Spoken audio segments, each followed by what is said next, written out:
All right, so I decided to do the 12-hour walk that is by Colin O'Brady. I believe it's Colin O'Brady. And better make sure on that name. Never read the book. I actually heard Dan Martell talk about how he went and did this 12-hour walk. And Dan Martell is a very highly successful individual, and you always want to mimic, reproduce what other successful people do.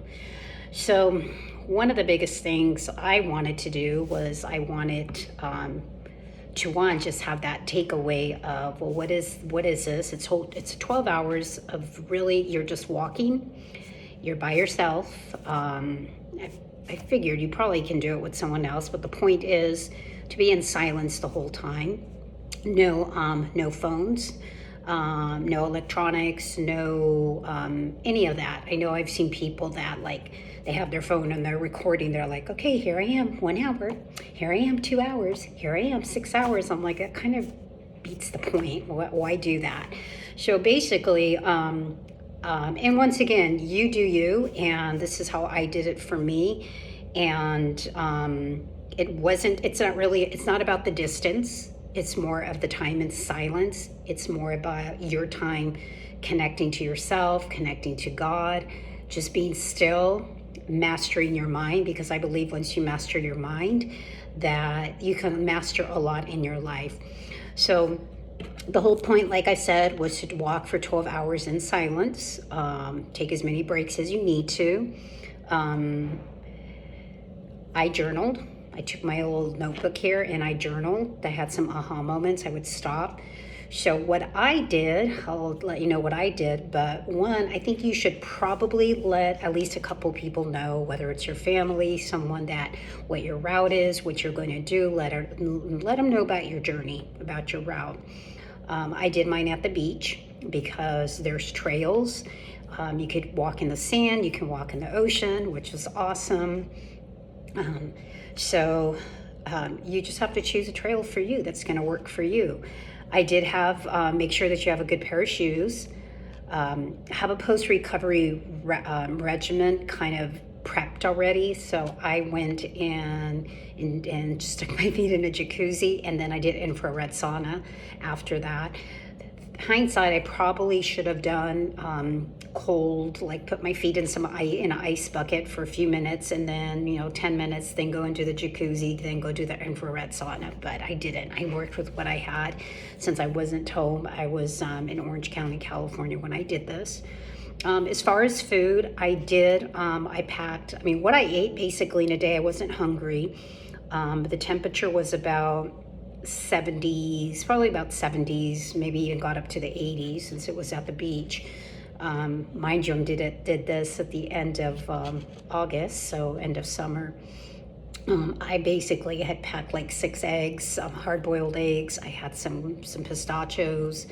I had a mosh bar. I had a banana. I had some coleslaw. I had some jerky. I think that was about it. That's all I had with me, and lots of water. So what I did is when I parked at the beach, I parked there. I had most of my stuff already there. I had my water, some of my food. But what I did is I had my backpack.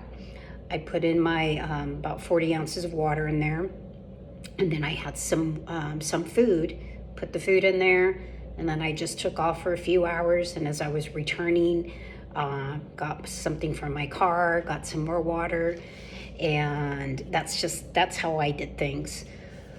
People ask, so what about bathroom breaks? I'm like, you take as many bathroom breaks as you need. You take as many breaks as you need. One lesson, if you're going to do the beach, don't walk barefooted unless you're accustomed to walking barefooted, because I probably walked about 4 miles barefooted.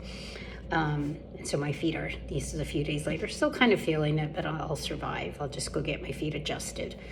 And just remember, it may take a little bit longer to recover. I easily do 10,000 steps a day, so But pretty much what I walked was almost probably a marathon, a little bit longer, because my phone was on my app, but the phone died, and then I had my phone on airplane mode, so they didn't connect, so I couldn't really tell. So I figured I probably did about 30 miles, which is, fine, average. But once again, it's not about the distance. It's about, if you did 10 miles and you got a lot of aha moments. If you did 5 miles, that's you. It's your journey. Don't compare yours to anybody else.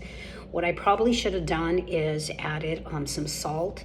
I usually have little mini salt. I should have brought that, but I didn't. I did have some minerals on me. And once again, it's not about the distance. It's in the intention. That's where it's about the intention, and I always say the romance of the walk, about just you and you walking and you just looking around. I mean, I heard birds. I saw, not that I don't hear birds, but it's just like you appreciate beauty. I would hear people's voices. I would hear laughters. I would hear bikes. I would people on roller skates, on skateboards, on e-bikes. And I just, I try not to make any contact with people because I just wanted to be in my own journey. And honestly, when I first started, someone said something to me. They asked me, where's the bathroom? Is the bathroom over there? And I'm like, oh yeah, it's over there. And I'm like, damn. And so then I just started over. It was like 3 minutes into the walk. And then about 10 hours in, I was going to the bathroom again, and someone had said something, and then I answered, and I'm like, damn, once again. But anyways, I just let that go. That was the only 2 times. But really, I just did not want to talk. I just wanted to be. Some things that were going through my mind, I really was just trying to talk to God, and I just kept speaking mantras. There's quite a few mantras that I have. Like, everything always works out for me. I'm blessed and highly favored by God. I always get what I want. I'm a manifesting queen. Just those are my mantras that I was just sharing. And what I enjoyed about this was, just the peace. I know now that I can go on hours without listening to music, without listening to an audiobook, without listening to a podcast, especially if you're someone like me who's a podcast junkie, because I'm learning a lot while I'm doing things, but I always have my earbuds on, and I'm always learning when I go to the gym, when I go for walks. But now in the mornings, I go for like a 30-minute walk in the morning. That's my quiet time. I say that's my God time, and I don't listen to music. Now, one thing I did, which is kind of goofy, but I did have my earbuds on while I was walking because I didn't want anybody to bother me. So, because it's just like, they probably would look at me like, she's weird, she's walking and she's got like no earbuds. I just didn't want anybody to bother me. It wasn't that it was weird that I just was walking. I just didn't want anybody to bother me. I wanted to try to stay in my zone. What was the other thing? I enjoyed the peace, the quietness, the realization of how we are always being how we're always being projected. What did I put here? Being projected, projecting. We're always busy. I think that was another realization.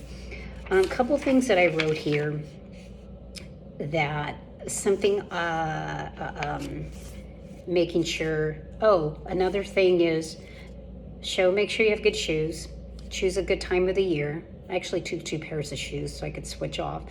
The time of the year, probably fall would be the best time of the year.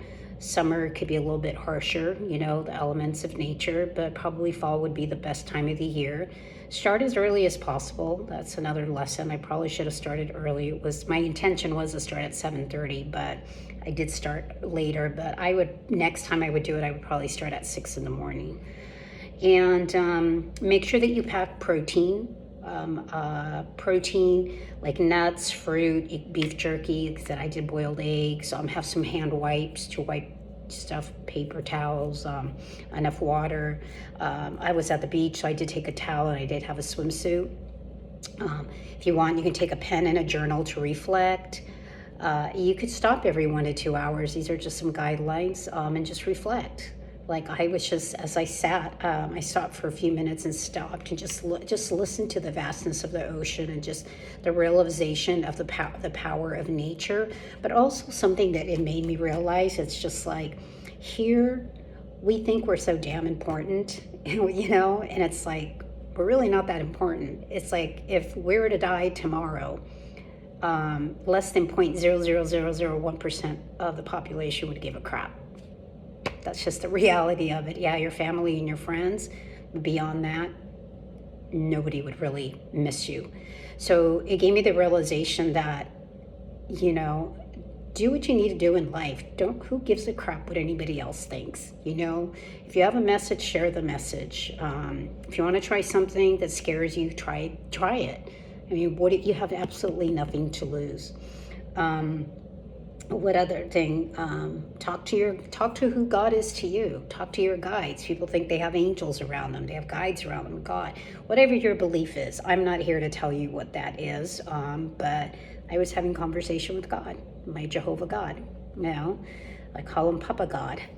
And also smile.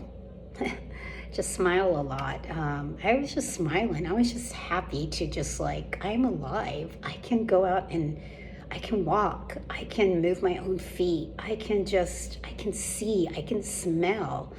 I was just, you know, those are some of the things that I just appreciated, and to just really look around you. I did have a lot of deep revelations. Everything from relationships to some of my accomplishments, some of my dreams, things that I screwed up, things that a lot about, because I get into quantum physics a lot about how powerful our thoughts are. And when you master your mind, you master your thoughts. That is such a powerful thing, because every single thought has an energy and a frequency, and there's a connection, and then your thoughts typically create a feeling, and those feelings create a neurochemical reaction in the body. So I was just happy, and when you're happy, it's like nothing hurts. My feet were not hurting when I was like, you know, like 11 hours in. I'm like, man, this is pretty cool that I'm doing this. I did not think at the time when I was saying that how much my feet were hurting. And this is from a gal that's done a couple marathons. You know, I've done a few marathons. So yeah, it's totally different. Some people say, well, I walk, you know, I put in that many miles walking in one day. I'm like, yeah, but are you silent? Are you by yourself? If your work requires that, then it's not the same, because you're doing something, you're working. This is just hours by yourself. So yeah, you know, that was would I do it again? I probably would, and I think I will again. You know, maybe I'll do it like the New Year or something. I went out with the intention, some answers I wanted to a particular situation, and I did get some answers for that situation, but it showed up in such a different way than I imagined. It was totally different than what I thought. So those are my thoughts there. So if you decide to do this, I mean, I believe that anybody can do this, most anyone. Once again, the only thing that limits us is our own mind. That's really what limits us. And I'm really glad that I did this. I really, really am. I feel more at peace. I don't feel as rushed. I feel happier. And knowing that nothing outside of me can make me happy. The only thing that makes me happy is me, and it's all inside of me. And it's just, be still. There's a scripture that says, be still and know that I am God. And for me to just be still and just pray and meditate and just listen. So hopefully this will help you. And I totally encourage you to do it. And hopefully in this video will be some clips of before we started and when I finished. All right, see you later.